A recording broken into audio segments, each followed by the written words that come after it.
Hey guys, here we go into a video talking about Canelo's most recent fight against Rocky Fielding and the improvements that he's made throughout his career, the evolution of Canelo, if you will.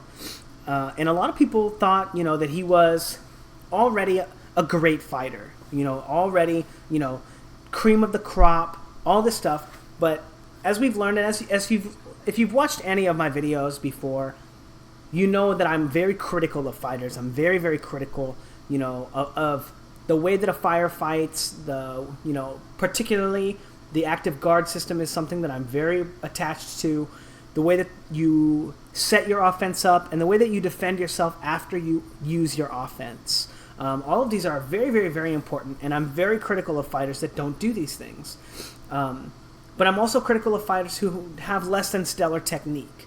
I'm more interested in how they use their tools rather than what tools they have. But in Canelo's case, in this case, I want to talk about improvements to his technique that have allowed him, to put on what was a masterful performance against Rocky Fielding. And the interesting part is that everybody and their mom knew that Canelo was going to smash this guy. Everybody knew. But remember when we also remembered that he was going to beat Liam Smith? And it took him 6 or 7 rounds or 8 rounds, I'm not sure. And then we all knew he was going to beat Chavez Jr. And he couldn't get the knockout. It took him 12 rounds. Chavez Jr. is a big guy. He's only, I don't know I guess he's been hurt by Fanfara. I'm not sure if he got stopped, but, and Fanfara is a big puncher. He's a big guy.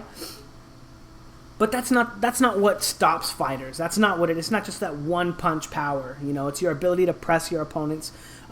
Having proper punch technique makes you a better puncher anyway. And what I want to talk about in this fight, in this video, is more importantly the improvements that Canelo has made since fighting those fighters all the way up until past the Golovkin fights to his Rocky Fielding fight. So one of the things that I want to talk about first, let me go ahead and put this in slow-mo. Look at how Canelo steps right here, and he steps on his toes, right? Steps on his toes, right? And then he takes this little step on his toes because he tries to close the distance again, but then he gets pressed. And look at how his weight is on his back foot, and now he has to step back because he didn't put any weight in his front leg. He just stepped with it, and look at how he's out of position a little bit. Obviously, Chavez Jr. doesn't take advantage, right? But let's not focus on that. Let's just focus on how awkward this little shuffle is back because he's not putting any weight, and how awkward the shuffle forward is as well. And then I want to focus, and this is very, very, very important because of the way that it affects how his punch technique winds up looking and why the arc of his punches. And we'll talk about that in a second, but there you go. He steps with his toe to throw this jab, and look at how he's on his toes. He's on his toes again, right? Look at how his back foot, he's not even able to get his back foot on the ground because his weight is on his front foot, but in his toes, and he's not able to even throw that punch very straight. And you'll see what I mean here in this next clip as he does basically the same thing. Oh, a different clip, sorry. He's going to be stepping with his jab, and watch how he steps with his jab. Step, and then look at how his weight follows him, right? Because he's stepping on his toes, and his toes are landing first, and he continues to circle out. Look at how he's not in a position to throw a right hand right now. His feet are basically tangled, right? And he has to reset. In this next clip is the same thing, steps on his toes. And look at how when he steps, his back foot is going to slide to his left, right? See how his whole weight turns? Because he's throwing his hip into the jab, and it's turning his hips, causing his hip to come out, and his back foot to rotate, putting him out of position to even throw a right hand. As you see, again, the same thing with the second jab. We'll watch it one more time. But look at as he throws his hips into it, right? And his hip has to come back. Look at all that wasted space that he has there because he's stepping on his toes rather than on his heel. Now, the way that affects him when he throws his right hand is look at how his right hand is very arced right here. It's coming around the guard, sure, which you think you're going to need, but look at how he has to throw it really wide and really from his hip in order to get his arm out there. That's because his stance is so wide, and the fact that his weight is in his toes, it's holding his weight where it's not allowing him to transfer his weight to his left side, so he's holding his weight there. So in order to get his hips to turn, he has to throw the punch really wide.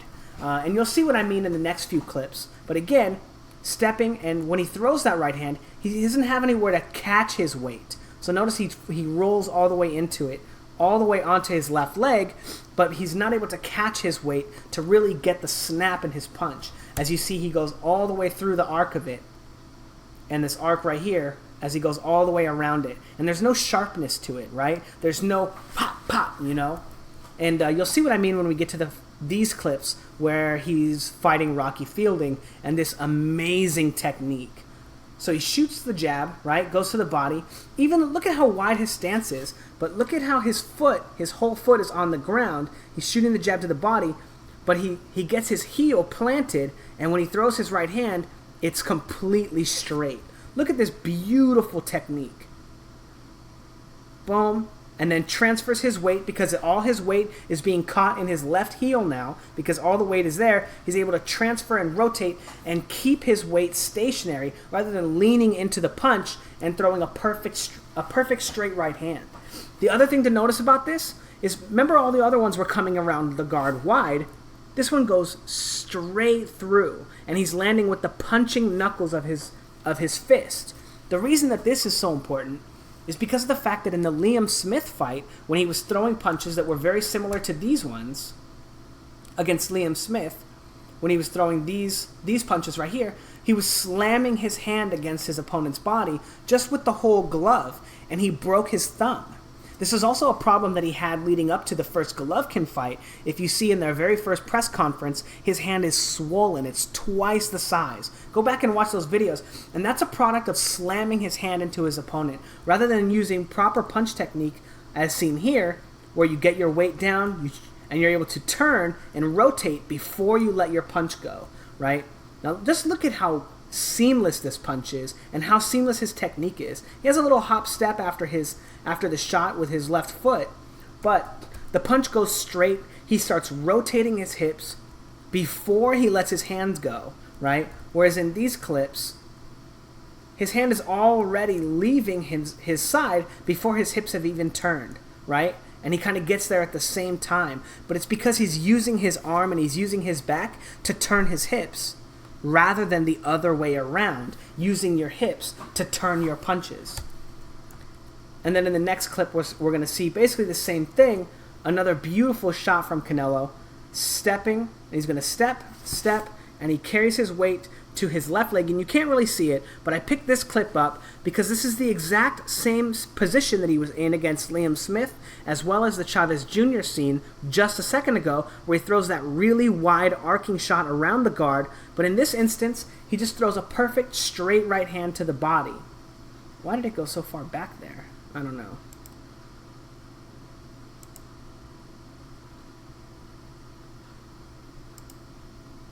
Whoops. But as you see here, rather than opening up wide, and you can see his hips start turning first, and then he throws a perfect right hand to the body. And this is just a product of him feeling more comfortable putting weight on his left leg and putting weight in his heel. If you watch the first Golovkin-Canelo fight, you see a lot of the time when he's in the beginning of the fight, he starts leaning on that front leg, and Golovkin starts timing him on that timing. He does come up with his own counter plan to that as well, but he learns that it's safe to put his weight there, and he gets really comfortable doing it, and that allows him to further evolve his game in the way that he steps and he walks forward and walks his opponents down, as you see here, again, doing the same thing. Why did it end right there? But again, as you see, as he comes forward now, he's more comfortable leaning on that front foot. As you see here, coming forward with the jab. Gosh darn it. Remember all those other scenes when he came forward with the jab and his hips were flying out behind him and he was circling out to the left? In this instance, because he's trapping his weight with his heel, he's able to shoot that jab, and then pull back and come back. And not get stuck there, not move out wide, not put himself out of position, not find himself off balance, and be in perfect position to throw a right hand or to retreat or just to pull back, you know. But anyway, just fantastic progress from Canelo, and it's small improvements like this, better balance, that allow him to stay closer to his opponent for longer periods of time, and rack up more punches earlier, or harder punches as well, because he has better balance, he has more fluidity, he's more able to deliver power from his hips and his core into his punches because of this.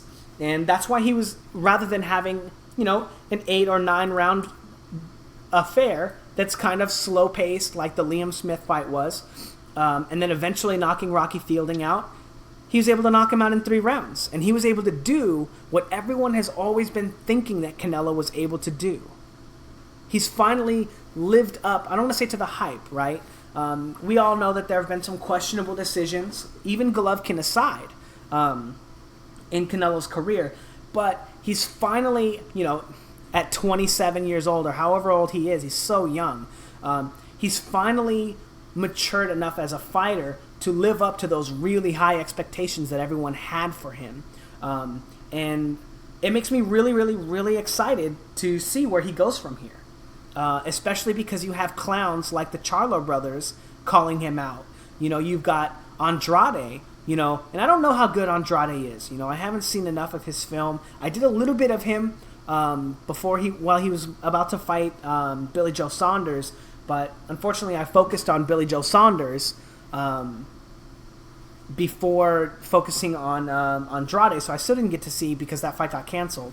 I still didn't get to see a lot of him, but I will be looking for him. I think that he might, pose some problems. He hits really hard, and he's a southpaw, so it's a little more difficult. But Billy Joe Saunders, that's another fighter that I think that Canelo will probably smash. I think that Canelo he's gotten to a point where he's, not only does he has fantastic technique, but he's learned so well how to fight and how to do the things that he wants to do in the ring, that I don't think that he'll have a problem with Billy Joe Saunders.